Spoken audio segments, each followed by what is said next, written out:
Hello, hello. Greetings, everyone. This is Miriam, and this is the book club for the month of November, and we're talking about self-love.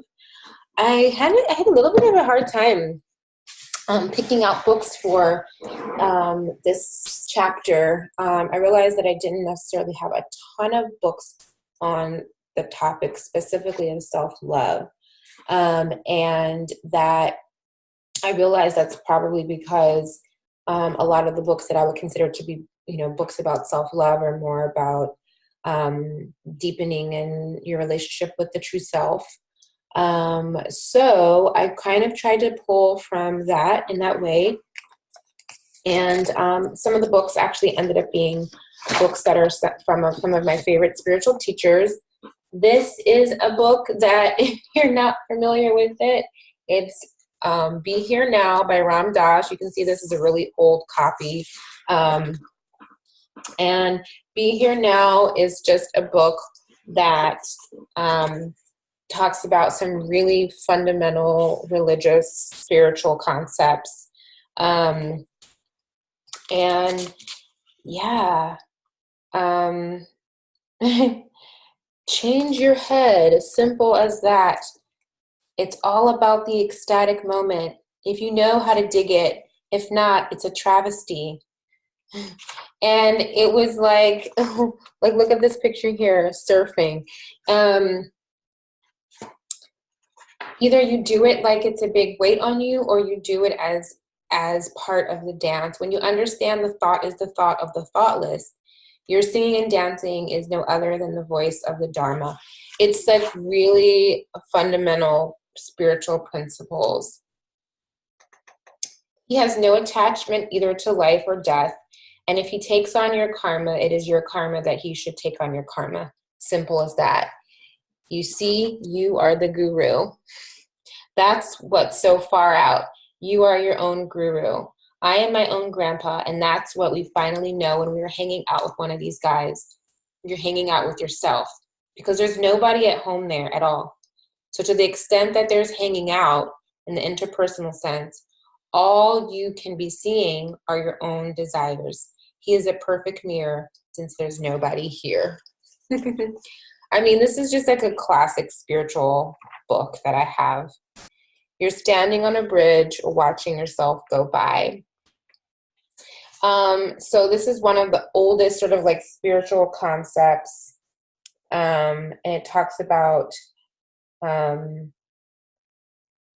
it's kind of funny to read it now. I haven't read it in many, many years. Actually, it's kind of funny to revisit it now. Some of the concepts in here are really, really profound, but also kind of really funny. And just how they are written, the images, how they're pictured. It was a book that was, a lot of people, that has set a lot of people onto their spiritual path, actually. So I included this because if you don't know about it, Be Here Now is you probably have heard many people use that phrasing, use that terminology, be here now. Maybe you don't know where it comes from, but it comes from Ram Dass. I actually brought this in too because this is a book that I do refer to a lot more than Be Here Now, and it is a more recent book by Ram Dass, and it's called Polishing the Mirror.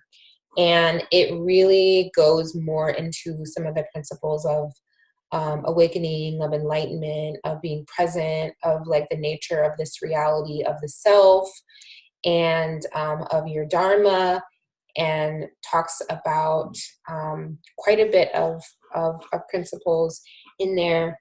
How to live from your spiritual heart is the nature of this book. And yeah, his name Ram Dass means servant of God. And he's just a spiritual pioneer and a teacher that I really resonate with. So that's another book that I love. He's got quite a few books, but this one is one that I really like a lot.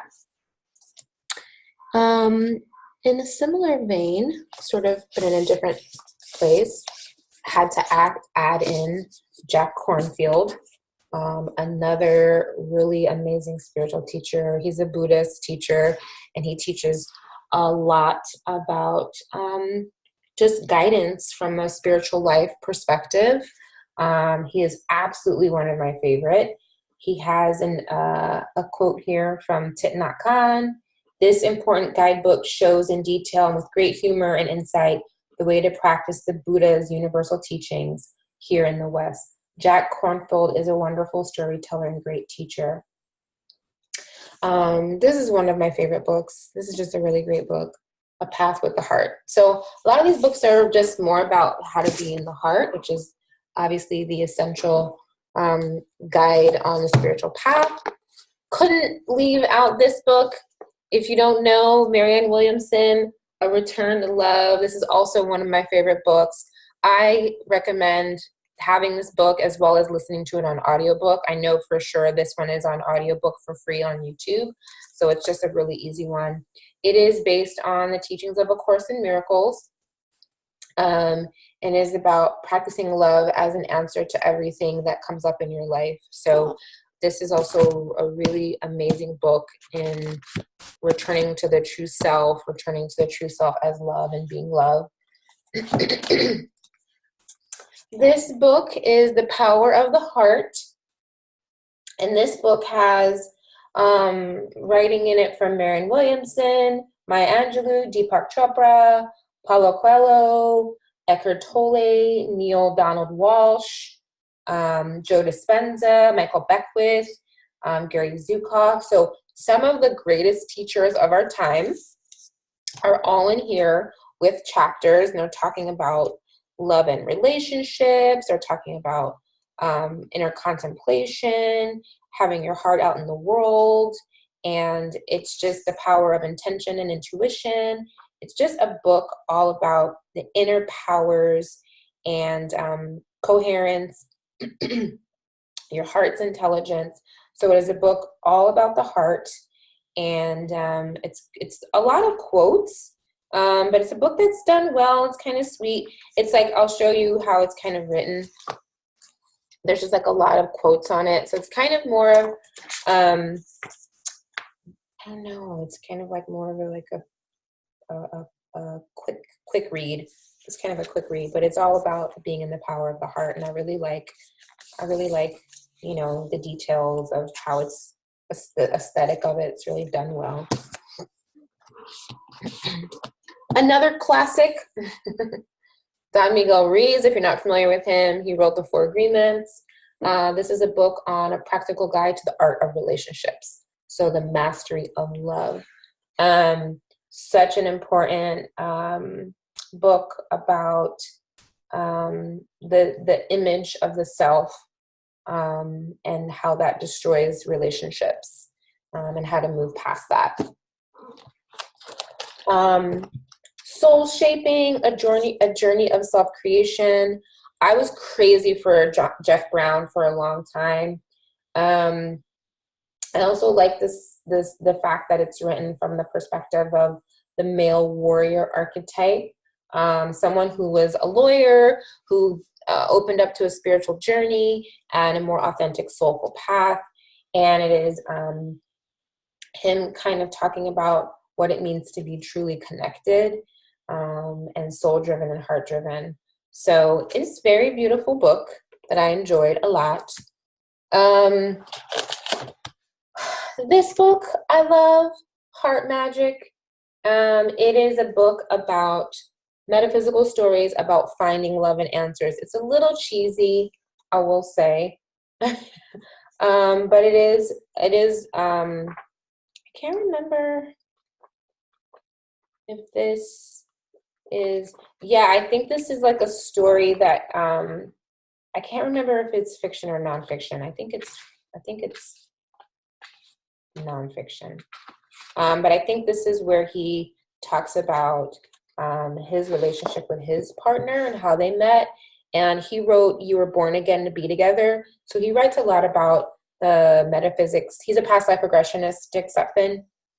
He writes a lot about stories of souls finding each other again.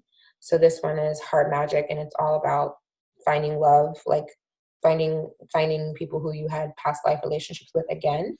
So I thought that was a nice one to kind of throw into understanding the journey of the soul and awakening and how that relates to finding and being who you really are and being the true self. Lastly, how to become a Christ. 100 conversations with practical exercises to accelerate and expand into Christ consciousness. Master LaValle is an American spiritual teacher, and he is uses these instructions, and he says he received these instructions from Christ, so he is a channeler and a medium. He said that in 1984, Jesus Christ came to him and showed him these instructions for how to be more Christ-like. So however you interpret that, he talks about things like being an advanced energy being, and there's some really like practical things, as well as some like processes and some anecdotes and all that kind of stuff. So it's a really interesting one, how it talks about practices and all that kind of stuff. And it goes, so it breaks it down for beginners and for advanced practitioners of energy work.